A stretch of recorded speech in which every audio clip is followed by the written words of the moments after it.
Bem, mas será que o segredo da educação finlandesa é só essa estrutura? O que é que será que não se fala tanto quando se coloca no Google, por exemplo, o fenômeno da educação finlandesa, o milagre da educação finlandesa? Existem muitas questões que a gente precisa discutir. E é sobre isso que a gente vai falar hoje. Pode entrar, eu acabei de chegar. Meu nome é Friday e esse é o Delta Drag.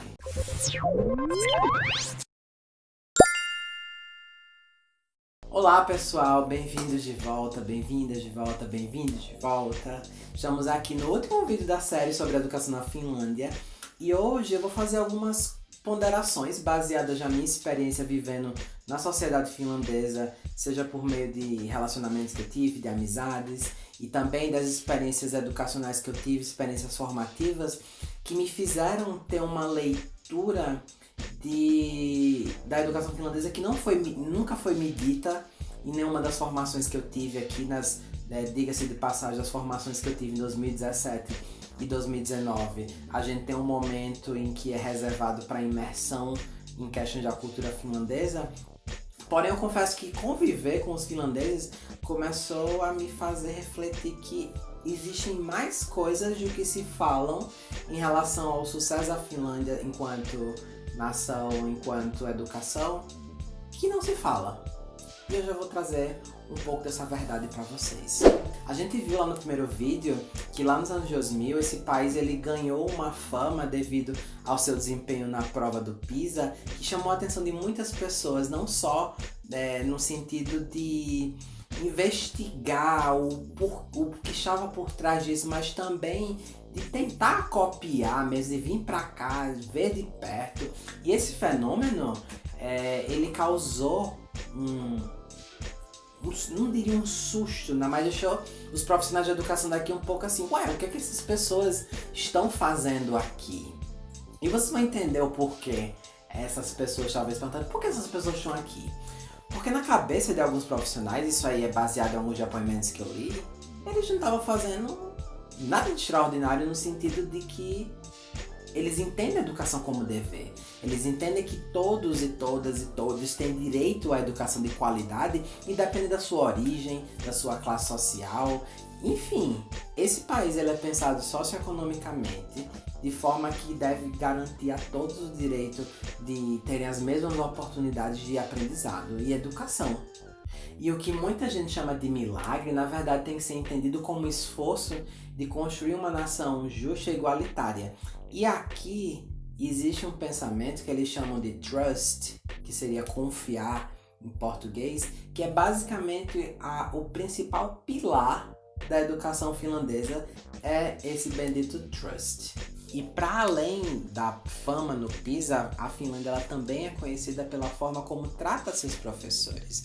Os profissionais aqui, para atuarem na educação, eles devem ter no mínimo um mestrado e, além disso, a perspectiva da política do trust dá aos professores liberdade de fazerem as suas escolhas pedagógicas baseado no que eles acham que é melhor para o desenvolvimento do aprendizado dos estudantes. E existe um aspecto que de todos os artigos, documentários, matérias que eu vi, nunca se falou, é da sociedade finlandesa. Porque, primeiro, esse país é um país pequeno, tem cerca de 5 milhões e meio de pessoas. E, sem sombra de dúvidas, é um tanto mais fácil administrar um país com 5 milhões e meio de pessoas do que com mais de 200 milhões como o Brasil. Isso não é uma questão de desmerecer a história da educação finlandesa, jamais. Mas existem aspectos dentro da sociedade finlandesa que garantem a possibilidade dos estudantes se dedicarem aos seus estudos, seja na educação básica, seja no ensino superior, enfim. Existe uma sociedade que garante mínimas condições de saúde, educação e moradia para todo mundo. Para vocês terem noção, aqui não existe mendigos, porque há políticas públicas que tentam garantir que as pessoas não cheguem a esse ponto. E só para vocês terem noção, a cidade do Rio de Janeiro tem 6 milhões de habitantes. Ou seja, a população da Finlândia ainda é menor do que a população do Rio de Janeiro. E eu falo isso porque muitas vezes as pessoas pegam exemplos para além da Finlândia e querem comparar com o Brasil e esquecem que, por exemplo, nosso país foi colonizado, teve escravidão, teve ditadura, coisa que, por exemplo, aqui não aconteceu, né? E eu falei agora há pouco da ditadura, né? Isso é para vocês terem noção que durante a época da ditadura o Brasil alcançou números abismantes de desigualdade social. E isso, sem sombra de dúvidas, vai afetar a educação. Como construir uma escola com equidade frente a tamanhas desigualdades sociais? E o que mais me incomodava até fazer esse vídeo era justamente ignorar o contexto social, porque se fala da educação da Finlândia, principalmente no Brasil, né, que as pessoas têm uma síndrome de vira-lata, de achar que tudo que tá fora é melhor que tá no Brasil, acreditem, não é bem assim, né? Que ignora, não se fala, por exemplo, que existem programas de assistência estudantil aqui que realmente funcionam. Existem políticas aqui de auxílio às pessoas que estão sem emprego que funcionam. Tem pessoas aqui que chegam a passar anos escoradas do governo. E por que eu falei isso? Pra vocês terem noção, eu exagerei um pouco falando agora que as pessoas se escoram no governo, né? Mas é só modo de falar. Porque o que acontece? Quando uma pessoa perde o emprego aqui, ela vai receber auxílio financeiro, e não só financeiro, mas também vai receber um apoio no sentido de procurar outro emprego, de ser conduzido a outras entrevistas de emprego, coisa que não acontece no Brasil.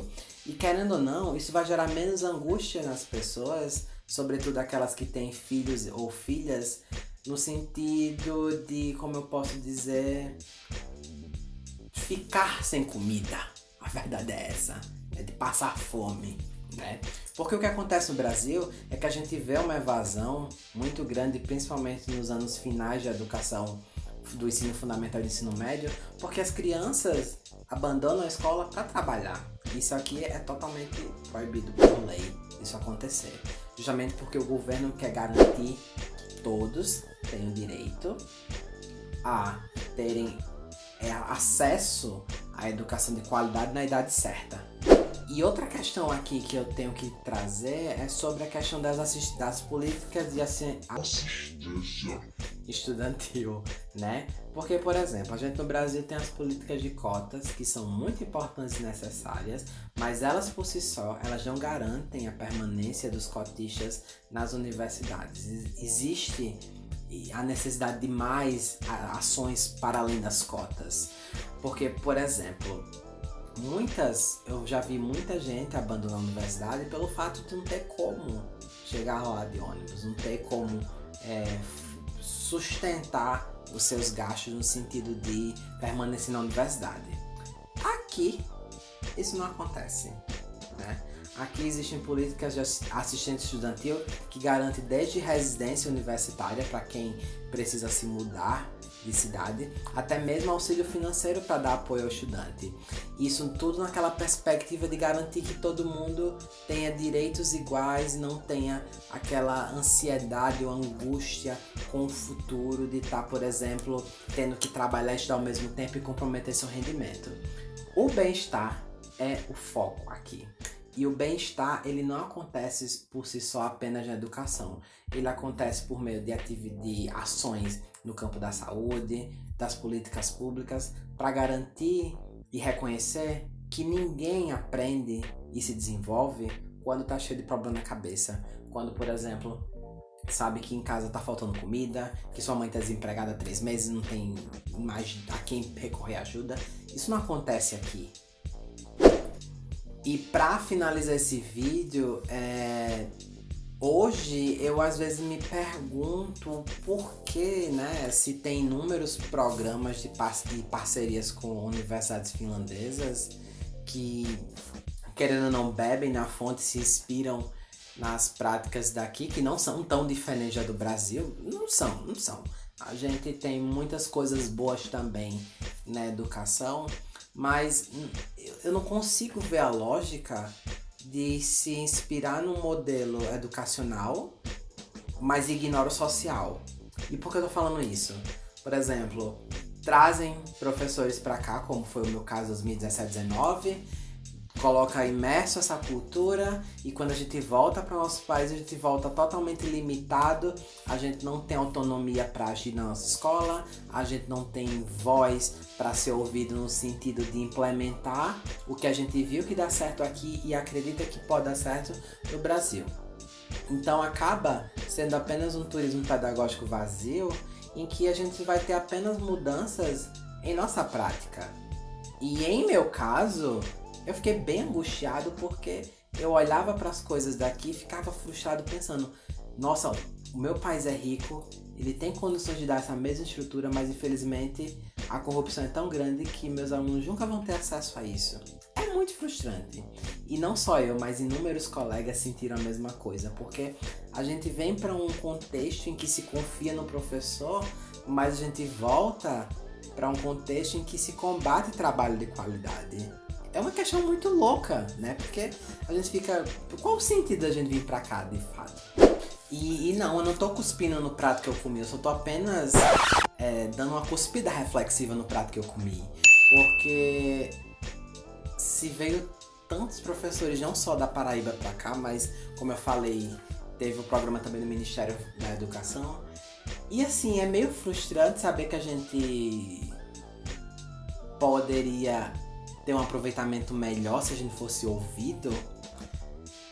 E é frustrante. É frustrante porque não é só capacitar professor, é também repensar quais são as políticas públicas que a gente está tendo para garantir que todo mundo permaneça na escola. Quais são as políticas públicas que a gente está tendo no sentido de valorização e confiança do professor, ao invés de estar combatendo trabalho de qualidade, que é o que mais acontece. A gente vive um momento agora no Brasil que, principalmente durante essa pandemia, a gente vai ter, sem sombra de dúvidas, um aumento absurdo da desigualdade social. Na época que eu estava dando aula, eu percebi a evasão de muitos estudantes e muitos deles estavam entregues ao subemprego. Isso me preocupa porque essa desigualdade social gerada pela pandemia, ela vai levar décadas para ser reparada. É claro que a gente avançou em alguns aspectos da educação nos últimos anos, sim, mas existe muito a ser avançado e eu não vou abrir mão do pensamento de que não se tem educação de qualidade quando não se tem uma sociedade que funciona de forma igualitária para todos. Isso para mim é uma matemática que não fecha. Que assim como eu coloquei no segundo vídeo desse canal, lá em março de 2020, quando se fala que o estudante ele não quer nada, se ignora o contexto que ele está. Então, quando a gente tem uma sociedade desigual, a gente com certeza vai ter aprendizados desiguais, a gente vai ter oportunidades à disposição de alguns estudantes em detrimento de outros, porque tudo passa pela questão social, minha gente. E claro, aqui existem inúmeros problemas de educação, eu vou falar um momento sobre isso, eu preciso viver mais, mas por exemplo, há uma baixa adesão aos pais às reuniões que tem de pais e mestres na escola. Existem profissionais que se recusam, professores, a trabalharem de forma colaborativa. E a gente também tem problema de cortes na educação aqui, não só na educação, mas na saúde. Para vocês terem noção, né? Nesse tempo que eu tô aqui, eu começo a ver as rachaduras, mas eu quero esperar um pouco para apurar mais, porque problemas existem.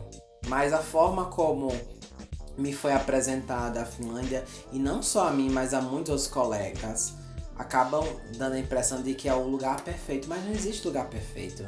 Porque onde tem gente tem problema. E quanto mais gente, mais problema. E como eu disse anteriormente, gerir um país de 5 milhões e meio é fichinha comparado a gerir um país de 200 milhões, mais de 200 milhões de pessoas, que é onde tem um presidente que não sabe fazer nada, só raiva pra gente. E para finalizar esse vídeo, eu preciso deixar com vocês o depoimento de muitos professores que eu tive ao decorrer desse tempo que eu tô aqui, que eles admiram a forma como a gente trabalha. Nós, professores do Brasil, somos muito criativos, somos muito criativas. A gente é acostumado a trabalhar com pouco e usar esse pouco a nosso favor, seja lá como for. E essa criatividade é algo que a gente não deveria passar, porque a gente sabe que existe dinheiro para dar a escola de qualidade para toda a comunidade. Aí sim eu digo que nós do Brasil fazemos milagre, porque a gente trabalha com o que tem, a gente se vira com o que tem. E a nossa criatividade é algo invejável e não é algo que eu tô criando, mas vários professores já admitiram que a gente tem muito a aprender com o Brasil, a gente tem muito a ensinar também a Finlândia.